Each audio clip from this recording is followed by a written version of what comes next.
Hello my dear friends and students. तो इस video में हम देखने जा रहे हैं भारत की अर्थव्यवस्था के मोस्ट इंपॉर्टेंट एमसीक्यूज। तो ये है मोस्ट इंपॉर्टेंट एमसीक्यूज का पार्ट 2 भारत की अर्थव्यवस्था के। तो पार्ट 1 में हम कुछ एमसीक्यूज को कवर कर चुके हैं, तो उससे आगे के एमसीक्यूज इस वीडियो में हम कवर करेंगे। तो वीडियो को देरी न करते हुए शुरू करते हैं। और जो ये एमसीक्यूज है हमारे, ये कॉम्पिटिटिव एग्जामिनेशंस के पर्पज से वेरी इंपॉर्टेंट है।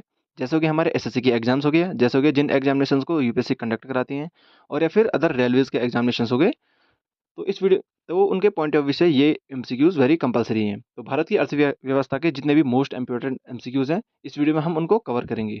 तो वीडियो को देरी न करते हुए शुरू करते हैं। क्वेश्चन नंबर 1 है हमारा, भारत में सूती वस्त्रों की राजधानी किसे कहा जाता है? भारत में जो है सूती वस्त्रों की राजधानी किसे कहा जाता है? तो इसका सही आंसर है मुंबई। मुंबई को जो है सूती वस्त्रों की राजधानी कहा जाता है। क्वेश्चन नंबर 2 है हमारा, उत्तर भारत का मैनचेस्टर किसे कहा जाता है? उत्तर भारत का मैनचेस्टर किसे कहा जाता है? तो इसका सही आंसर है कानपुर को। क्वेश्चन नंबर 3 है हमारा, पूर्व का बोस्टन किसे कहा जाता है?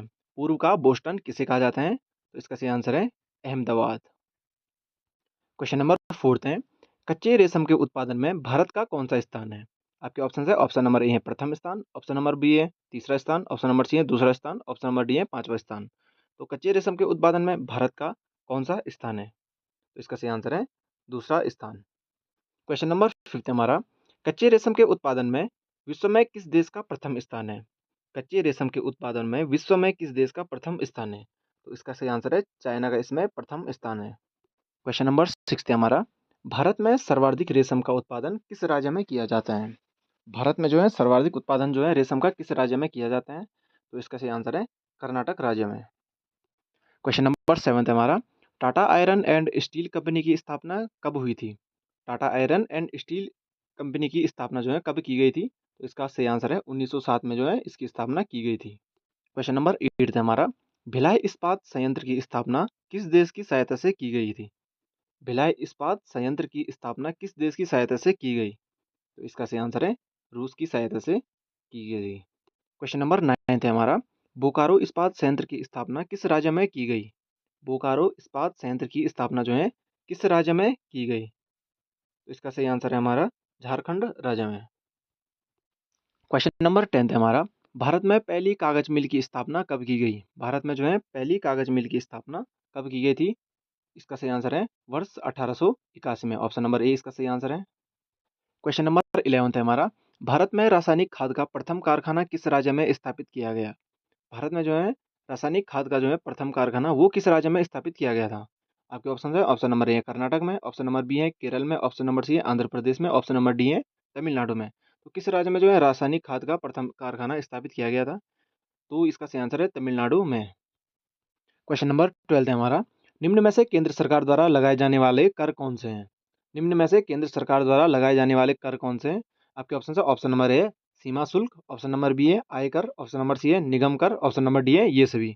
तो जो ये तीनों के तीनों कर हैं, सीमा शुल्क, आयकर, निगम कर, तो ये जो है केंद्र सरकार द्वारा द्वारा लगाए जाने वाले कर कर हैं। तो इसका सही आंसर होगा डी ये सभी। क्वेश्चन नंबर 13 है हमारा, निम्न में से अप्रत्यक्ष कर कौन से हैं? निम्न में से अप्रत्यक्ष कर कौन सा है? आपके ऑप्शन है, ऑप्शन नंबर ए उत्पादन शुल्क, ऑप्शन नंबर बी है सीमा शुल्क, ऑप्शन नंबर डी है ऑप्शन नंबर सी है तट शुल्क, ऑप्शन नंबर डी है ये तीनों के तीनों सही। तो क्या इसका सही आंसर होगा निम्न में से अप्रत्यक्ष कर कौन सा है? तो ये जो तीनों हैं, ये तीनों के तीनों अप्रत्यक्ष कर हैं, उत्पादन शुल्क, सीमा शुल्क, तट कर। तो ये तीनों के तीनों जो है अप्रत्यक्ष कर हैं, तो इसका भी सही आंसर हो जाएगा ये सभी। क्वेश्चन नंबर 14 है, निम्न प्रत्यक्ष करों में से किस कर से किस कर से सरकार को अधिकतम आय की प्राप्त होती है? निम्न प्रत्यक्ष करों में से किस कर से सरकार को अधिकतम आय की प्राप्ति होती है? आपके ऑप्शन है, ऑप्शन नंबर ए निगम कर से, ऑप्शन नंबर बी है आय कर से, ऑप्शन नंबर सी है संपत्ति कर से, ऑप्शन नंबर डी है दान कर से। तो कौन से कर से जो है सरकार को अधिकतम आय की प्राप्त होती है? तो इसका सही आंसर है निगम कर से। ठीक है, ऑप्शन नंबर ए इसका सही आंसर है, निगम कर से जो है सरकार को अधिकतम आय की प्राप्ति होती है। क्वेश्चन नंबर 15 हमारा, निम्न में से कौन सा एक राज्य सरकार का अप्रत्यक्ष कर है? निम्न में से कौन सा राज्य सरकार का एक अप्रत्यक्ष कर है? आपके ऑप्शन है, ऑप्शन नंबर ए व्यवसाय पर कर, ऑप्शन नंबर बी है कृषि आय पर कर, ऑप्शन नंबर सी सी है रोजगारों पर कर, और ऑप्शन नंबर डी है व्यापार पर कर। तो कौन सा जो है राज्य सरकार का एक अप्रत्यक्ष कर है? तो इसका सही आंसर है व्यापार कर। क्वेश्चन नंबर 16 है हमारा, भारत में वस्तु एवं सेवा कर यानी कि जीएसटी कब लागू की गई? भारत में जो है जीएसटी कब लागू की गई? तो इसका सही आंसर है जुलाई 2017 में जो है भारत में वस्तु एवं सेवा कर को लागू किया गया, यानी कि जीएसटी को। क्वेश्चन नंबर 17 है, वस्तु एवं सेवा कर यानी कि जीएसटी के अंतर्गत सर्वाधिक कर की दर क्या है? वस्तु एवं सेवा कर के अंतर्गत सर्वाधिक कर की दर क्या है? तो इसका सही आंसर है 28% कर की दर सबसे अधिक है। ठीक है। क्वेश्चन नंबर 18 है हमारा, पूर्ण रूप से पहला संचालित बैंक कौन सा था?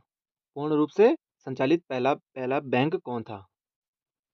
तो आपके ऑप्शन है, option number A Bank of Hindustan, option number B है Awadh Commercial Bank, option number C है Punjab National Bank, option number D है स्टेट बैंक ऑफ इंडिया। तो पूर्ण रूप से पहला संचालित बैंक कौन सा था? तो इसका सही आंसर है option number C Punjab National Bank. Question number 19 है हमारा, भारत का केंद्रीय बैंक कौन सा है?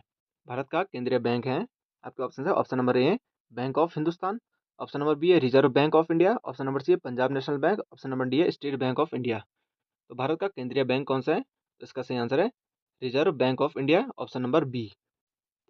क्वेश्चन नंबर 20 है हमारा, भारतीय स्टेट बैंक से जुड़े सहयोगी बैंकों की संख्या कितनी है?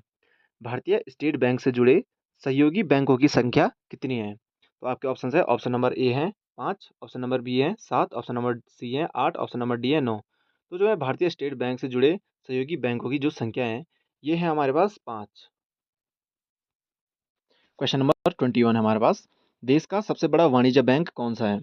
देश का सबसे बड़ा वाणिज्य बैंक कौन सा है?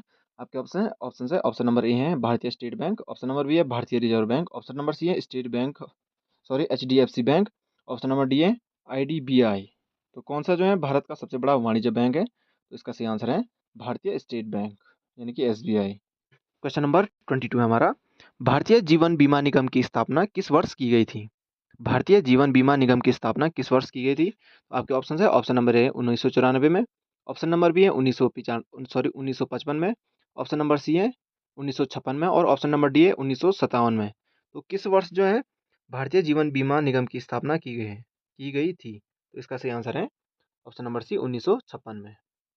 क्वेश्चन नंबर 23 हमारा, भारतीय औद्योगिक विकास निगम आईडीबीआई की स्थापना कब हुई?